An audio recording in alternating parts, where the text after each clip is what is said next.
Okay, so we continuing our talks on the Namokar Mantra that we had started with.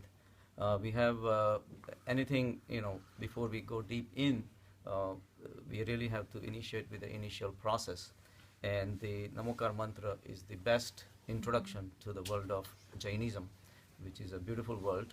And in that, we have a lot to learn, and it gives you a different outlook in life, how to progress on the spiritual path. So we started with talking on the Namo Arihantanam. Arihants are the one who have gone beyond the day-to-day life, the sansaric problems, and has won over the four kasais that we talked about. Kasais are Krodh, Lobh, Moh, and Mad. So all four kasais are very difficult to come over it. Part of the problem is that we have been living in this world for centuries, for several lives we have been living in this. And we are entangled into the material world so much that the spiritual world does not even touch us. We look at Mahavir, he's already there. The Arihants are the ones who have transcended all these kasais and they are living in a bliss. So that is our final destination, but the path is something that we don't know. And that's what we're going to talk in next several lectures. So, Kam, Krodh, Mad, and Moh. These are our main obstacles which keeps our mind occupied. Every single individual kasai makes us think. When we have krodh, when we have anger on someone, we always think about that particular person. Even after sacrificing our day-to-day lives, pleasures, happiness, we sacrifice, but we always think about somebody we hate. The same thing, we have moh about someone. We'll be busy in our office work and we're thinking about someone that we are attached to all the time. That's again taking us away from our self, which is beyond the material aspect. So all these obstacles are not easy to deal with. We talked on the identification that we develop when we are born.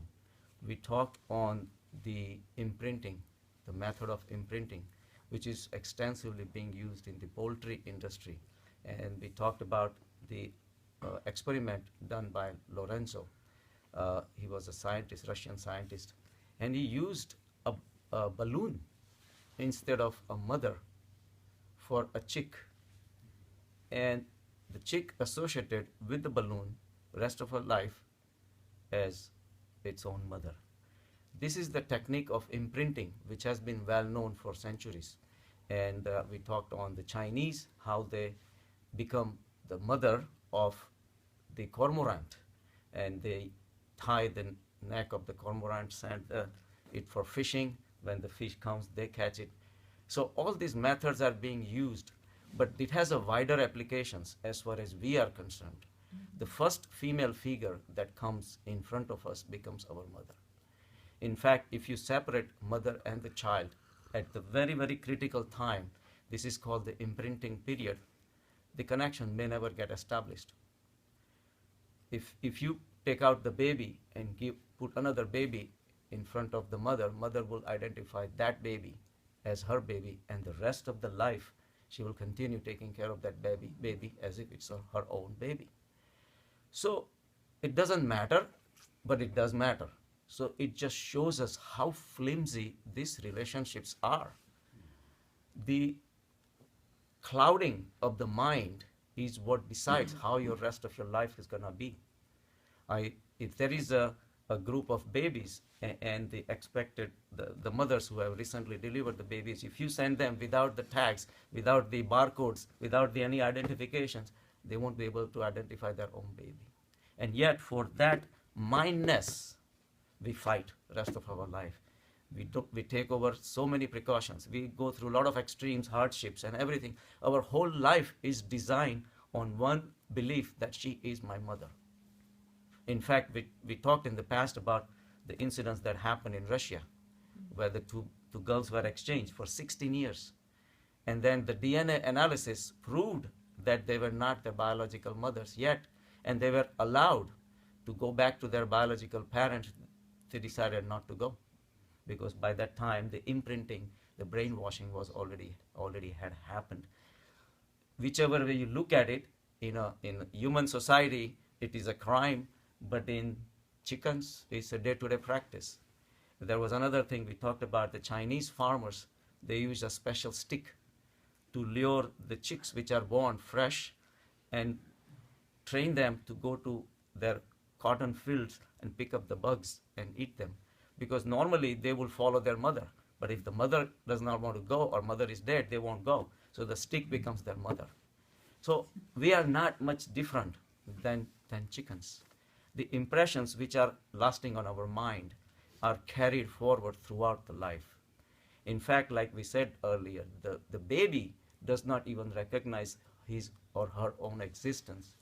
But the first psychologists say it recognizes the mother, that somebody who is moving around is providing me with all my daily needs, cleans me out, and whatever it is, and then keeps looking at me, and then suddenly realize that she's moving away and I'm not moving, so must be I.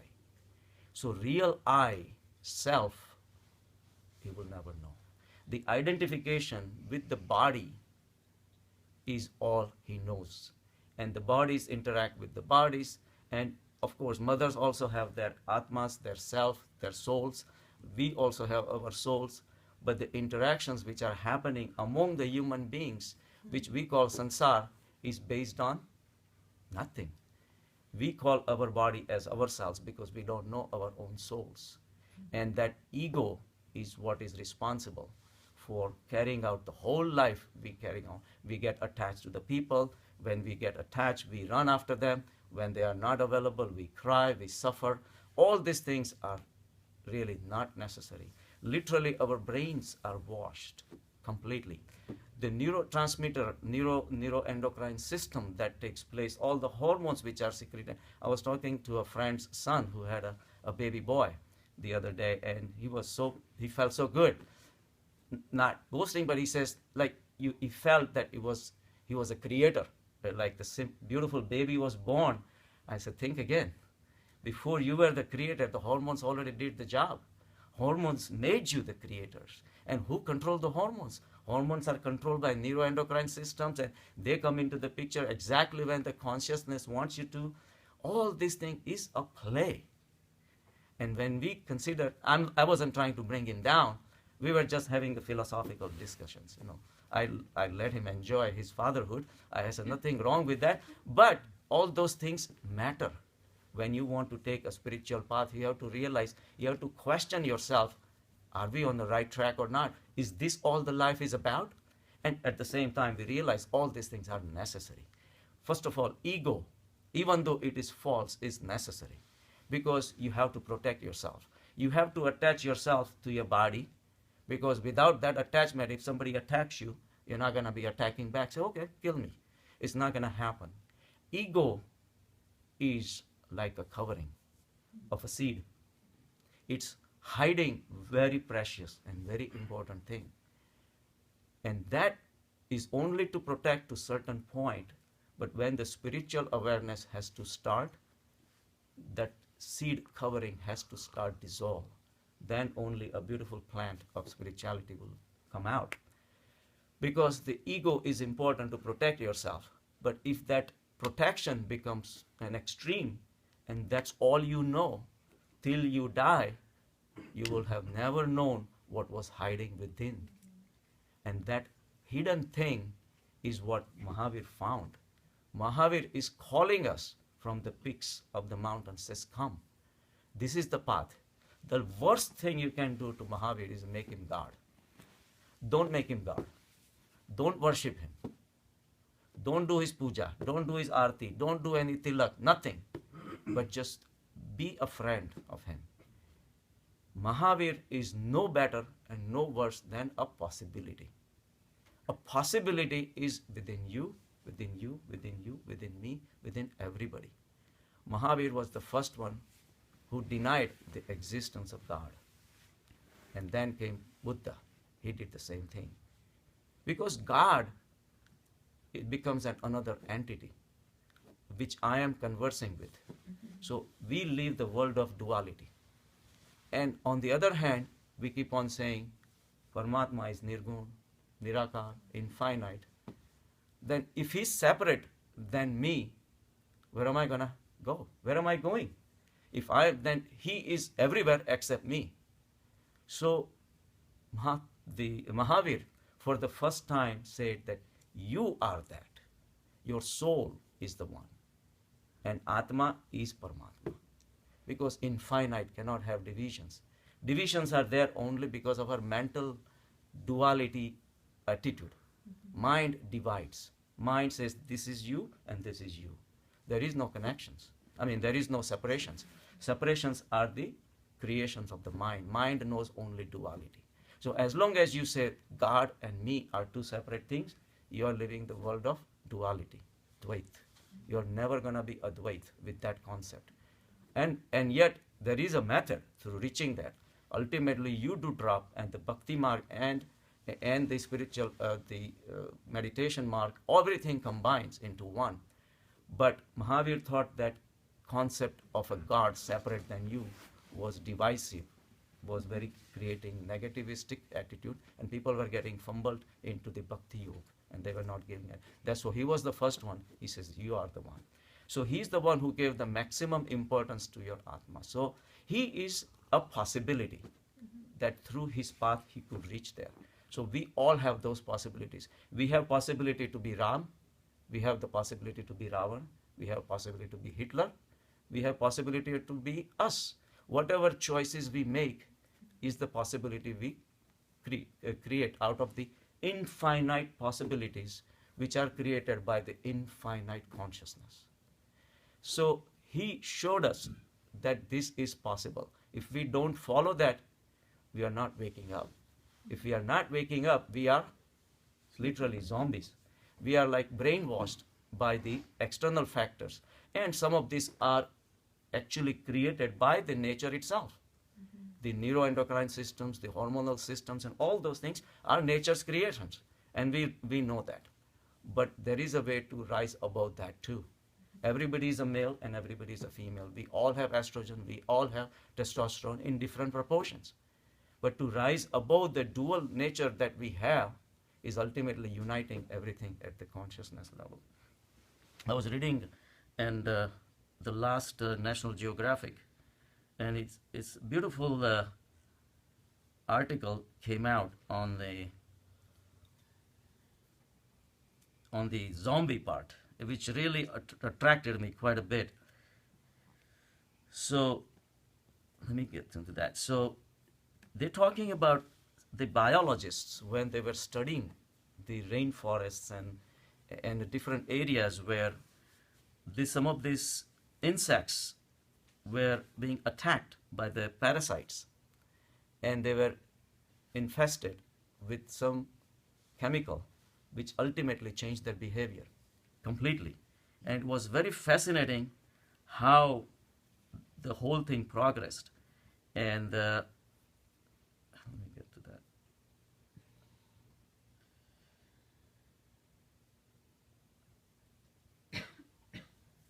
So one of the incidents that they noticed was a ladybug that we all are familiar with, which is very beautiful bug and very helpful, because what it does, in fact you can buy them and harvested ladybugs and you can put it in your garden, and what it does, it eats up all the aphids. Aphids are very tiny insects which actually damage the plant, but at the same time, so it's like a predator. It kills the aphids and it's very healthy for the plant.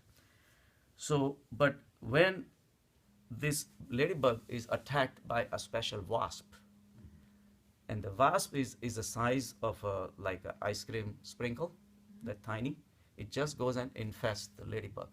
And that changes, the predator becomes the prey, literally. The tiny, the wasps lays the larva there. And the larva ultimately starts growing at the cost of ladybug's life precious fluids that's coming out. And then the larvae starts growing. And then it comes to the time to build a cocoon. So all this time it worked as a parasite. It literally leached a lot of, so whatever food the ladybug was eating was actually going to make the larva bigger. But then the larva separates itself, turns into a cocoon from which the moth will come out. Now it is out of the ladybug's body. It's not drawing any fluid anymore. But somehow there is a neuroendocrine connection which has been set up. The ladybug keeps on protecting that cocoon as if it's her own cocoon. Until the wasp comes out. Until then the ladybug cannot go anywhere. Literally is like zonked out in a very fascinating way.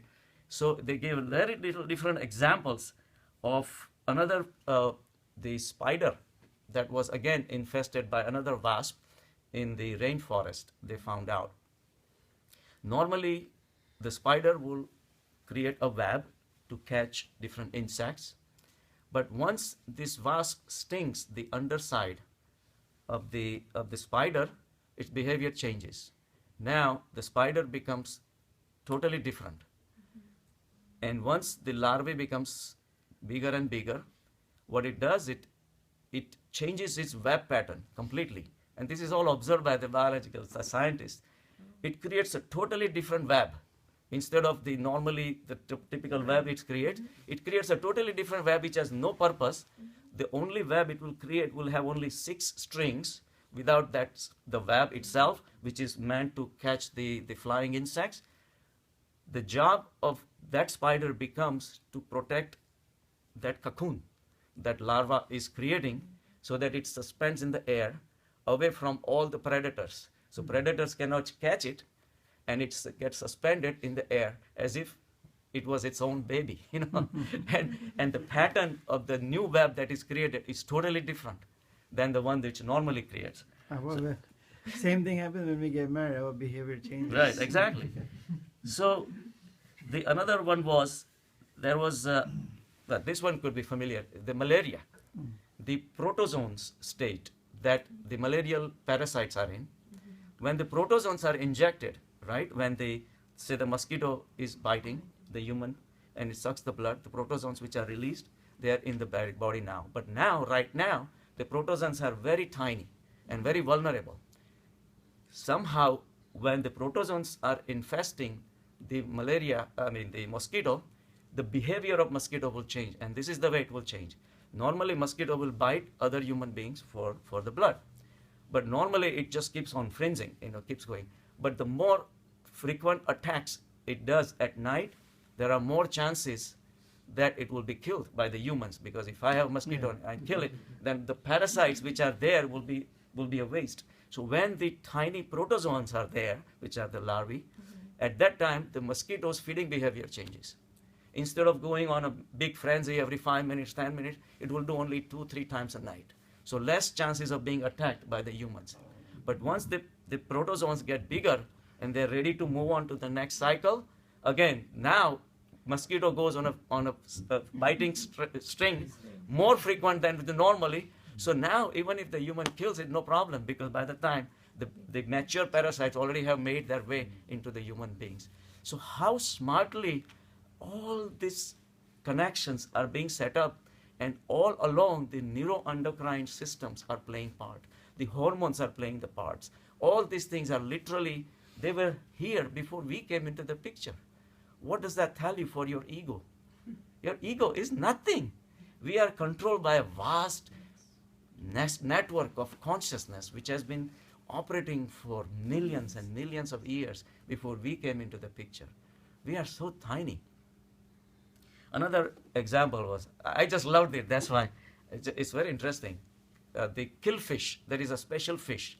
Normally it feeds at the bottom of the river with whatever food it gets and all that.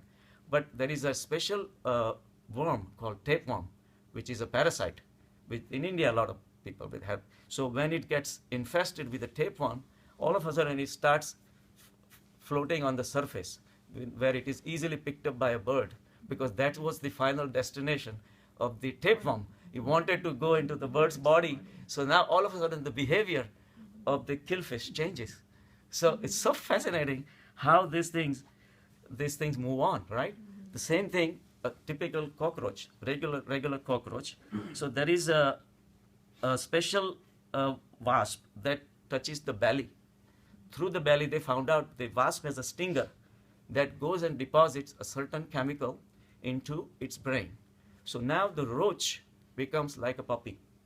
The wasp, tiny wasp, will carry the cockroach holding its antenna.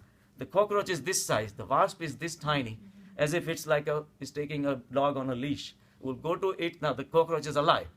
It will go to its den where all the larva, which is there literally sucking all the life juice out of the cockroach's body, and the cockroach just sits there and doesn't do anything to the larvae.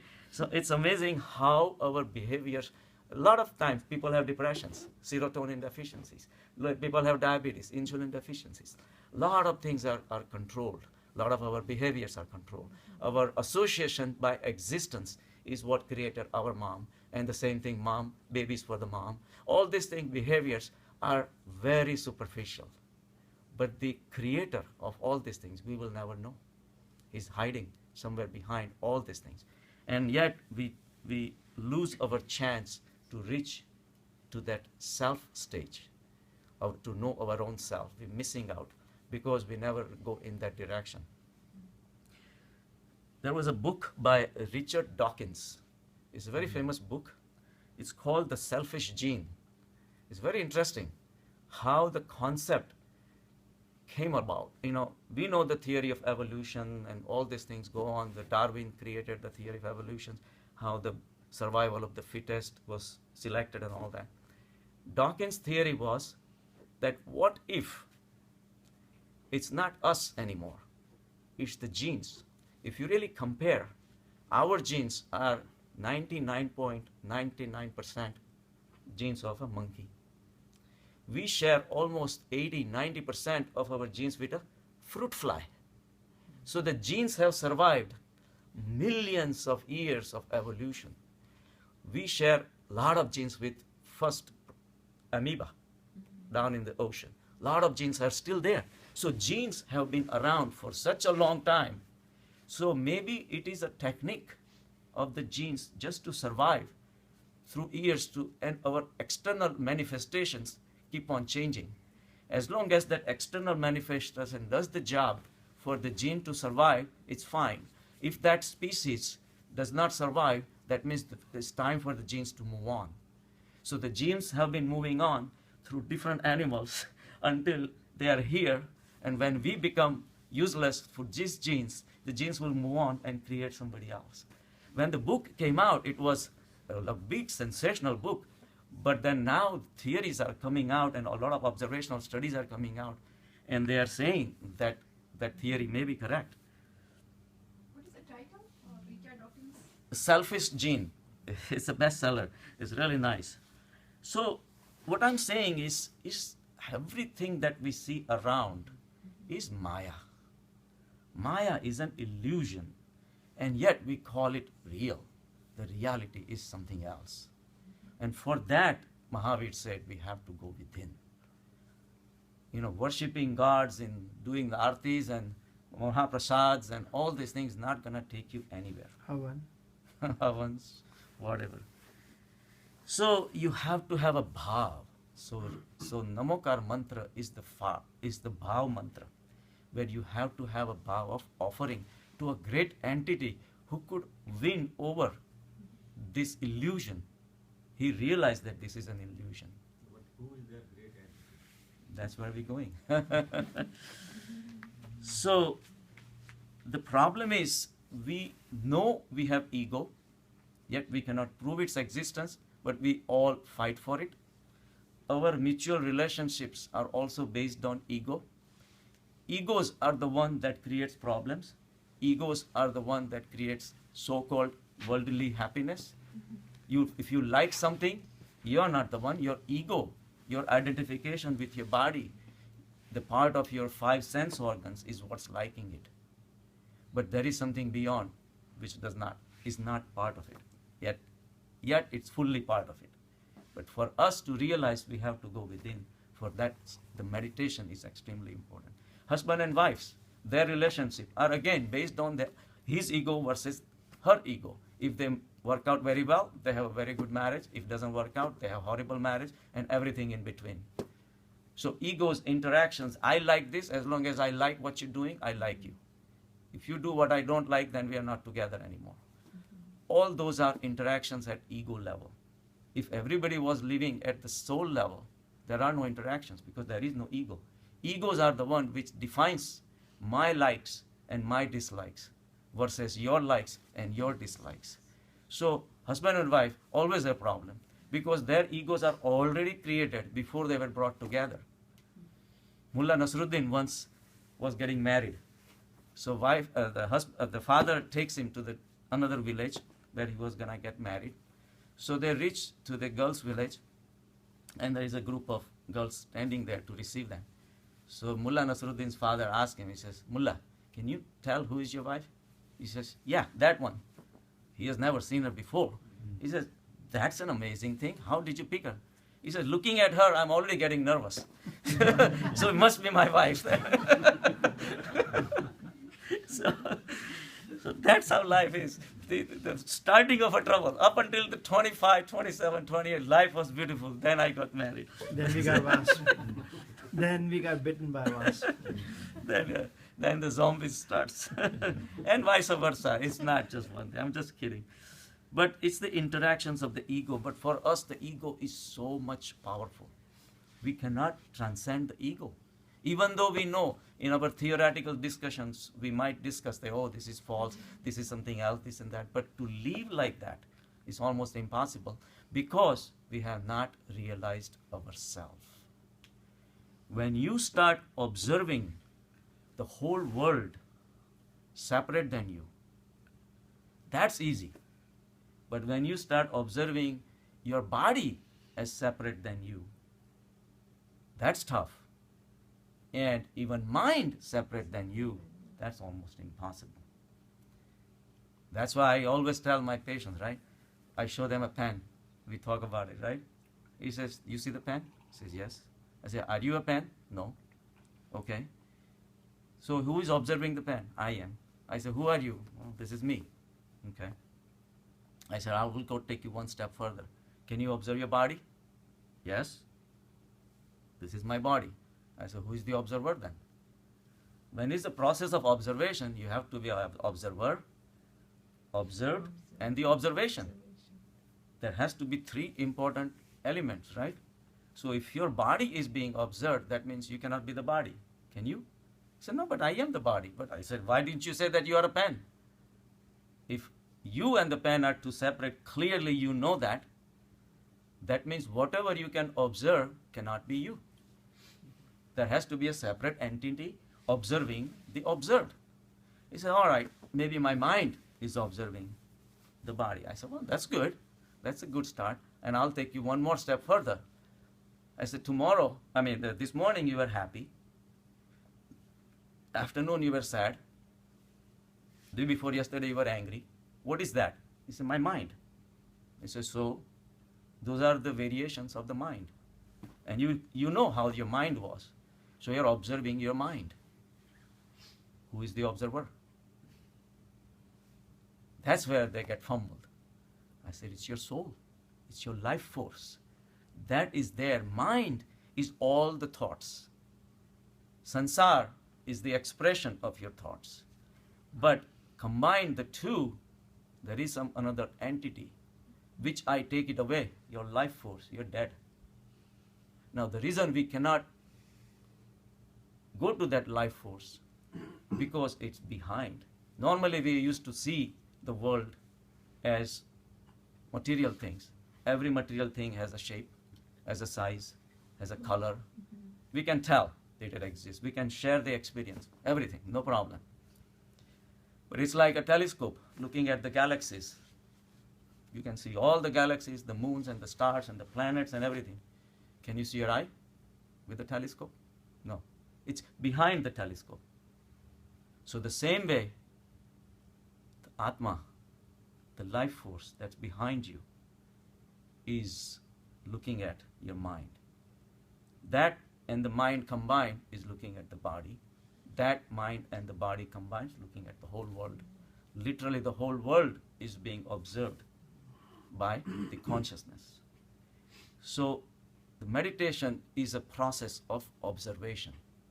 You should be drashta drashti, the Shastra says. You should be able to observe, knowingly that you are not that. And you can, as you go deeper into meditation, after 2 weeks and 3 weeks and 4 weeks of regular practice, you start observing the thoughts which are coming and going. But there is some other entity which is observing those thoughts. You cannot touch it, you cannot see it, you cannot smell it, but it's there. And the reason it's there, all you can do is experience it. When they say God lies within all of us, what does that mean? That's Meaning what it the is. person- That thing that's that observed. that element which is nirgun nirakar, which is infinite within you, and that's Atma. Atma, Paramatma, same thing. But the reason people divide into Atma and Paramatma because they have a dualistic outlook. Because we are so used to materialism.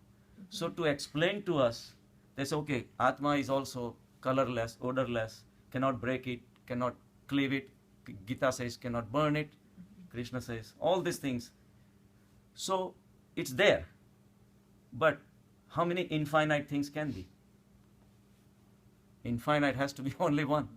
Because infinite is infinite. You cannot divide infinite. So when you reach at the Atma level, you are merging with Paramatma. At that time, your concept of Atma disappears. You disappear. Your ego disappears. Everything disappears. You just reach a state of existence. Keval Gnan. Mahavir calls it, Jains call it Keval Gnan. Gnan is the awareness. The awareness goes through every single layer of your personality. It starts at your soul level. It goes through the thoughts. Thoughts cannot happen without the life force. So every single thought is infused with the power of soul. Just like the electricity in the light bulbs. Light bulbs will not burn if there is no electricity. Electricity is what we are. Electricity, the infinite open source of energy, what gives the rise to thoughts. So thoughts, whether good thoughts or bad thoughts, doesn't matter. Whether happiness or sadness, it's all infused with the neutral zone of the spiritual energy. And the goal of the meditation is to reach to that zone. And along with, when we separate ourselves from the mind and the body, we are also separating ourselves from the sufferings.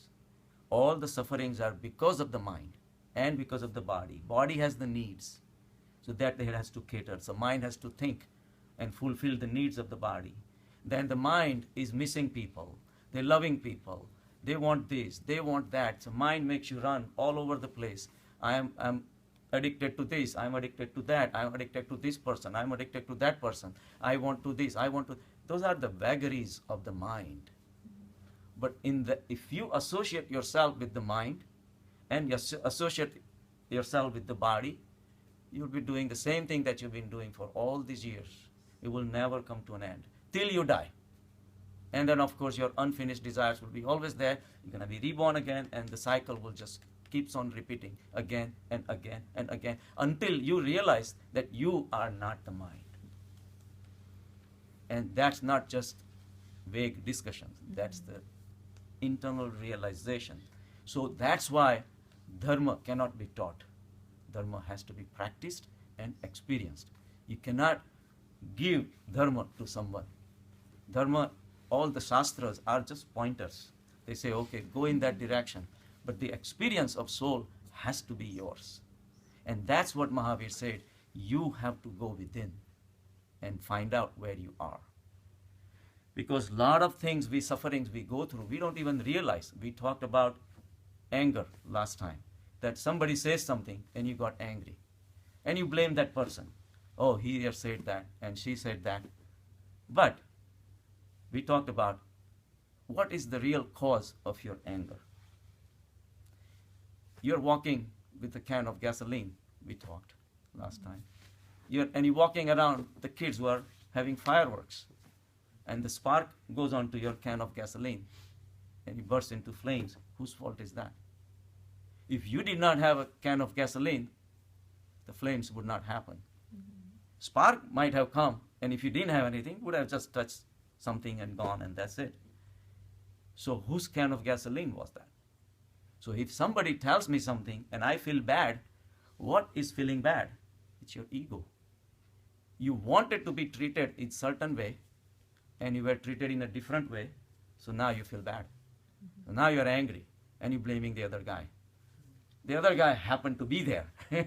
It's like, other guys, he's like a fireworks. He just does this thing to everyone.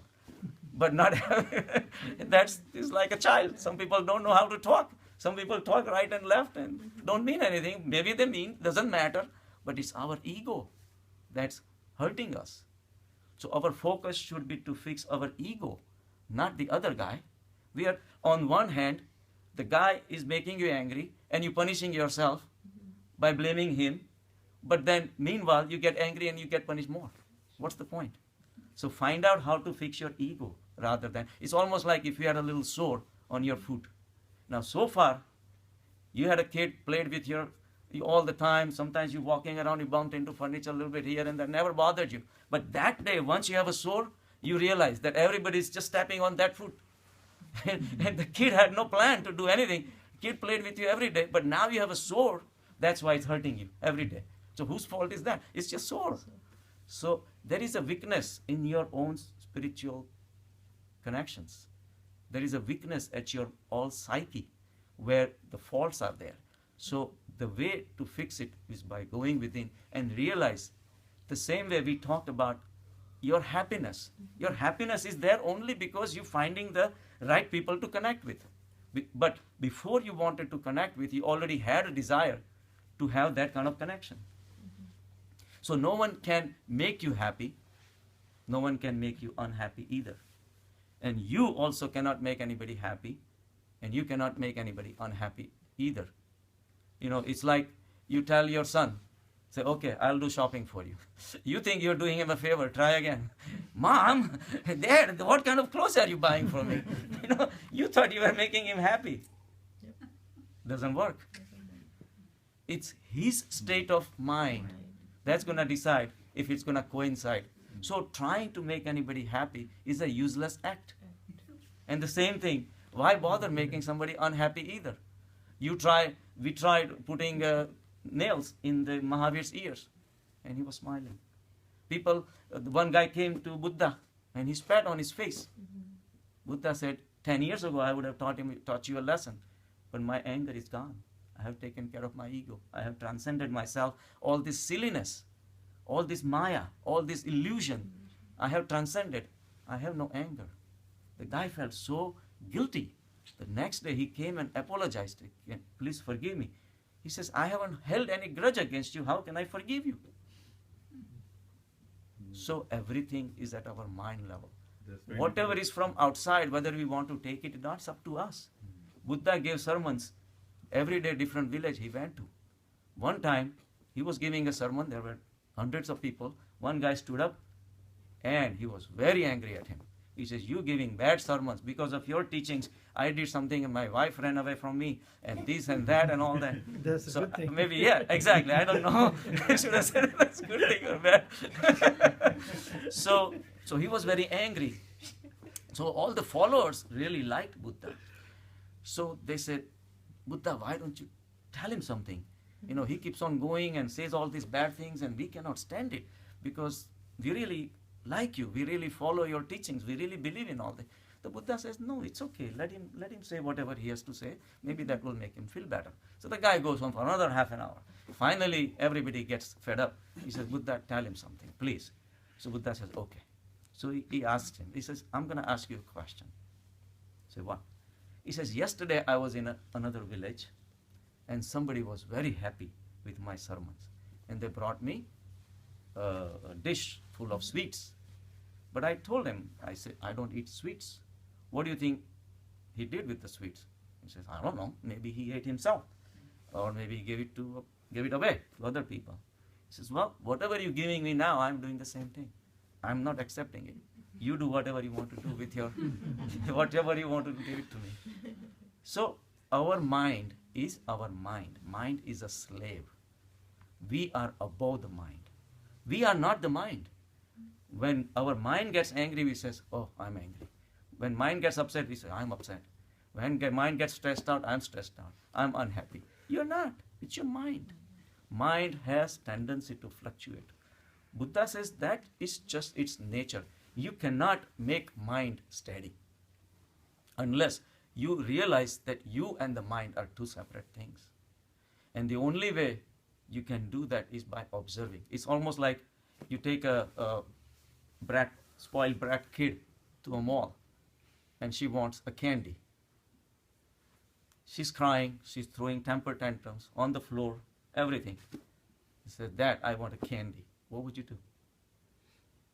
One option is to give in, give a candy, because there are 1,000 people watching, but then next time she will try something else. That's not a good option. Second option is, well, Pakul Bhai, I agree, he will give the candy. He's laughing already. So second option is to shut her out. She's shouting, you shout too. Shout at the top of your voice so that she knows who is the boss. But out of 1,000 people, there are a lot of friends that already know you. He says, come on, 5-year-old kid is shouting is one thing, but come on, you are an adult, you shouldn't do that. So that's not really a good civilized option either. So what would you do? Fold your arms and watch. Let it happen. By not reacting, you are showing that you are in control. Her temper tantrums has no value for you. You just keep watch 2 minutes, 5 minutes, and the kid says, okay, Dad, let's go. Next time she's not going to try that. So there is a power of soul by not associating at the mind level. And that power you can only realize only when you realize that you are not the mind. Do not react. Do not react. Try. What difficult. That's why we're talking, right? Right? It's very difficult. There's a reward for that. So we are bowing down to Arihants. Namokar Mantra does not say bow down to Mahavir or Parshvanath. They say bow down to Arihant. Whoever has reached to that state where they have won over all the 4 kasais, and knowing our life is not easy. It's very difficult. And when somebody reaches that, I bow down to that entity. In fact, Arihant means somebody who has won over the enemies. He has no enemies left anymore. In the whole world, in the whole sansar, he has no enemies. So he has no reason to react to anybody. At the soul level, he's connected with everybody. So it's almost literally, he is devoid of any desires. He is in a state of bliss, which is a state of thoughtlessness. There are no thoughts. When the thoughts disappear, if you realize the awareness which is the chit function of the Sat, Chit and Anand, Satchidanand, the chit function transcends everything. It infiltrates everything. If you realize, because I had the same discussion with another friend of mine, a patient of mine, he's very intellectual. So he says, awareness is a part of mind. I said, no, it's not. Because awareness is realizing what you're seeing. I said, you can be aware of your mind. If awareness was a part of the mind, you can't be aware of the mind. So awareness is coming from behind the mind. Awareness is the chit function of the almighty consciousness. If you want to call it God, you can call it God. Ultimately, all religions basically revolve around that nirgun, nirakar, omnipotent, omnipresent existence. So Arihant has reached to a shunya state where he has disappeared. So it is useless to say Namo Mahavir, because Mahavir is only for our identification. For him, he is no Mahavir. He is not Gautam. He is not Buddha either. He is not Vardhman either. He has transcended everything. All the identifications are gone. Where he exists, only the awareness exists. which is one of the function of the Satchidanand. So at that consciousness level, only the knowledge exists. Not knowledge of what? Just the knowledge. Because knowledge of something else will again bring you down to the material planes. Because if I know you, you and I have to be separate. So when only the knowledge transcends everything, and the total it merges with the total existence, that's the state they are in. So that's why we say Namo Arihantanam. So the next is Namo Siddhanam. Siddhas are the sadhvis and sadhanas, sadhus and sadhvis who have reached to that level. The levels don't change. Siddhanam and Namo Arihanam, they are the same. Arihantanam are the same. They both have reached the same level. The only difference is because for the day-to-day people like us, we cannot understand the negativistic attitude. The shunya is nothing. We don't know what is shunya is because we are always used to seeing the world filled with different things. There are thoughts, there are objects, there are material, there is people, there are animals. So we are filled with everything. But one, which is the most auspicious thing, which is beyond what we know, has to be described in a negativistic way. Because our limitations are so little that this is all we know. That knowledge is held at the mind level. And mind is all we know. And so for the mind, we have a capacity to reach to certain levels because mind has its own limitations also. So if something which is beyond the thought stage, beyond, then it can be, okay, oh, it's not this, it's not this, it's not this, it's not this. Satyam Shivam Shundram, which is beyond everything, the most auspicious, most divinity that is there, which can be only experienced, cannot be described in words. So somebody who reached to the enlightened state, he will have a problem explaining to you what enlightened state is. That's why they say in Shastras, they say you give somebody a cube of sugar and then tell him to describe. If you never have tasted sugar, he can never explain to you until you actually taste the sugar yourself. So it's something you can experience, but you cannot. So that's why it's very difficult for people to grasp the concept of Arihant. So that's why we have the next level is Namo Siddhanam. Siddhas are the one who have actually positively reached there, who used to be part of us, now at a state where they have reached the tranquil state. So Siddhas are the next level, but level-wise they have no difference. So the Siddhas now, so it's almost like interpretation-wise, they gained something. Arihants were, they lost everything, and yet they existed. So that's what happens in meditation. When you sit down and your thoughts disappear, and you reach in a very tranquil state, but you don't disappear, you're still there. So that existence, where you merge with the existence, is what they're talking about. So, but to describe in the words, you can say Siddhas reached there. But at the same time, we said they gained something, but what did they gain?